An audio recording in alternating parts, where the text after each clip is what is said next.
বাবা মাকে খুশি করলে স্ত্রী মন খারাপ করে, আবার স্ত্রীকে খুশি করতে গেলে বাবা মার মন খারাপ হয়। তাই বাবা মার জন্য স্ত্রীকে ত্যাগ করা লাগে। আমি কি করব একটু বলবেন? ভাই, এই প্রশ্নের উত্তর গত বছরও আমি দিয়েছি, সব সময় আমি দেই।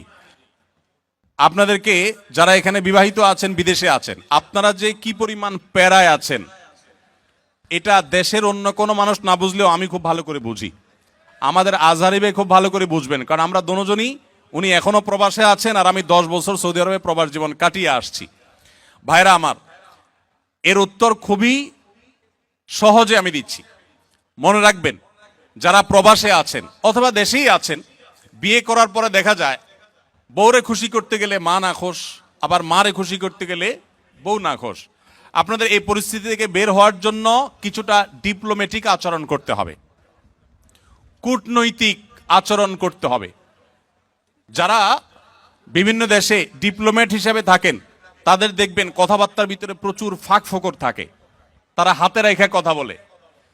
বেশিরভাগ ক্ষেত্রে এই পারিবারিক অশান্তিগুলো দূর করার মূল সমাধানটা হলো বুদ্ধিমত্তা।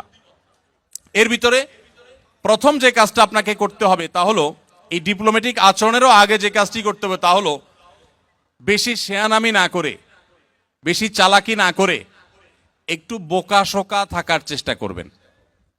পারিবারিক অশান্তি দূর করার সবচেয়ে সহজ এবং সবচেয়ে শর্টকাট সমাধান হলো যে একটু বেকুব বেকুব ভাব ধরে থাকবেন। জিনিসটাকে একটু ব্যাখ্যা করে বলবো।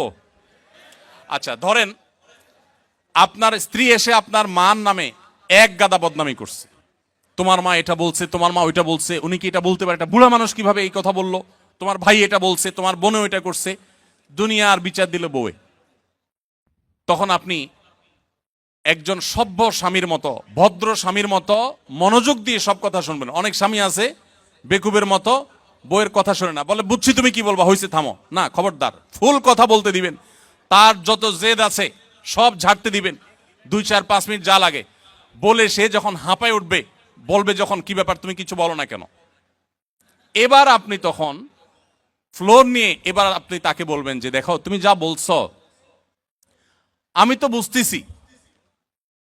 বুঝতেছি আমার রাগে সব পশম দাঁড়ায় গেছে, দেখো তোমার কষ্টে তো আমার ভেতরটা জ্বলে পড়ে ছাই হয়ে যাচ্ছে, দেখো। যেভাবে বলা দরকার বলে তাকে আগে এটা কনভিন্স করবেন যে আমি তোমাকে ইগনোর করছি না, তোমার সমস্ত কথাগুলো ক্যাচ করেছি এবং তোমার ব্যথা আমি ব্যথিত। এরপরে এবার বলবেন, দেখো যদি মা না হতো, যদি নিজের ছোট ভাই বোন এদেরকে যদি পিটায় মেরে ফেলা জায়েজ হইতো, বা এদেরকে যদি, বড় ভাই আমার উল্টাপাল্টা করতেছে, বড় ভাই কিছু বলতে পারতেছি না, আল্লাহ রসুল বড়দেরকে সম্মান করতে বলছেন, যদি সেটা না করা লাগতো তো আজকে এসপার কি ওসপার আমি করে ছেড়ে দিতাম। এরকম 2-4টা কথা যখন বলবেন, বউ দেখবেন তার যে গিয়ারে ছিল সেখান থেকে একদম হাফ গিয়ারে চলে আসছে, এখনো কিছুটা থাকবে। এরপরে আপনাকে সে যেটা বলবে সে হলো, আপনার সব লেকচার শোনার পর সে আপনার ব্যাপারে একটা কমেন্ট করবে। সে কমেন্টটা হলো যে আমার স্বামী লোকটা আসলে, মনে মনে হয়তো বলবে বা অন্য কাউকে বলবে যে লোকটা আসলে ভালো কিন্তু বেকুব। সে একটু শক্ত হইলে এগুলার সব সাইজ করে ফেলতো, কিন্তু বোকা শোকা মানুষ, এজন্য সে সাহস নাই, বেকুব, তুমি কি পুরুষ হইলা, এসব বলবে। তো বললে তখন একদম বেকুব সেকুব থাকে। বাহিরে বহুত পণ্ডিতি করেন, কিন্তু বাসায় পণ্ডিতি করে না, সব জায়গায় পণ্ডিতি করতে যায় না, এখানে খুব বোকাশোকা থাকবেন। বুঝতে পারছে কথা? এবার আসেন মায়ের পার্ট।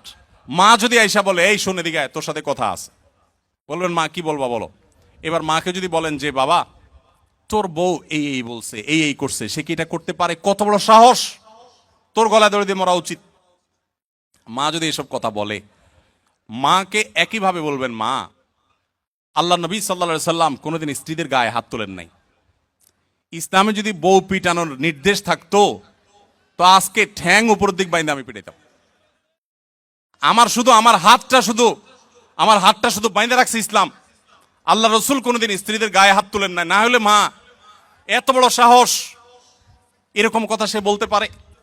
যা কি বলছে না বলছে সেটা পরে, আপনি বিচার বিশ্লেষণ না করতে গিয়ে উপস্থিত ওই জায়গাতে সামাল দেওয়ার চেষ্টা করবেন। কথা কি বুঝতে পারছেন? আপনার এই আচরণ শোনার পর আপনার মা কি বলবে জানেন?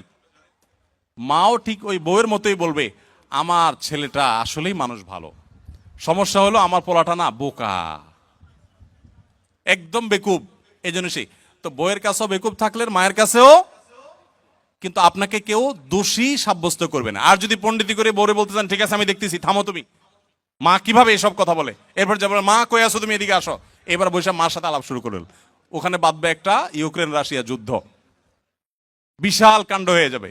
ওই কাণ্ড করার পর বউয়ের কাছে আইসা যদি মনে করেন যে বউয়ের জন্য মার সাথে ঝগড়া করছি, বউ মনে হয় খুশি হবে, জীবনও খুশি হবে না, জীবনও খুশি হবে না। যতই করেন বউরে খুশি করতে পারবেন না, কোন একটা প্যাঁচ বাঁধবেই এবং কোন একটা ফাঁক বের করবে। আর মা তো নাখোশ হইছেই, আবার মায়ের হয়ে যদি বলেন এই তুমি কত বড় সাহস, আমার বোনরে কি করলা, ভাইরে কি করলা, মারে কি করলা, দেখবেন আরেক যুদ্ধ বাড়ছে। এই জন্য এগুলোর খুব বেশি পণ্ডিতি না করে যথাসম্ভব একটু কূটনৈতিক আচরণ করে, একটু চালাকি করে, একটু বোকা সেজে সমাধান করার চেষ্টা করবেন। আবার সব সময় এই পলিসি অবলম্বন করবেন না। এখন মুশকিল হলো, শিখাই দিলে মহিলারাও এগুলো শুনে ওয়াজ, তারাও শিখা যায়। এবার মহিলারা ঘরে গেলে বলে যে না, এই পলিসি তো আগে থেকে জানা, তুমি বোকা সাজতেছ, তখন আপনি একেবারে মানে সিরিয়াস বোকা, শুধু ওই মুহূর্তের জন্য, সবসময়ের জন্য বোকা। আসলে ঘরে যারা যত বেশি বোকা থাকে তারা তত বেশি সুখে থাকে। বোকাদের সাংসারিক জীবনে তারা সুখে থাকে, আর শেয়ানা পাবলিকগুলো সব দৌড়ের উপরে থাকে। এই জন্য বাহিরে ব্যবসা বাণিজ্যের দোষায় শেয়ানামি করেন, পাকনামি করেন, কিন্তু ঘরে বেশি পাকনামি করতে আইসেন না। এটা মুরব্বী মানার চেষ্টা করেন। তবে হ্যাঁ, কিছু কিছু ক্ষেত্রে আপনাকে তো স্ট্রংও হতে হবে। আমি এই কথা বলছি, এর মানে এই না যে আপনার স্ত্রীর প্রতি আপনার মা বোন জুলুম করবে আর আপনি সবসময় শুধু নাটক করে যাবেন, না। তাদেরকেও বিনয়ের সাথে তাদের অন্যায় থেকে আগে বিচার বিশ্লেষণ করবেন, তারা অন্যায় করছে কিনা, বাধা দিবেন। আবার স্ত্রী যদি ভুল করে তাকেও অন্যায়ের থেকে বাধা দিবেন।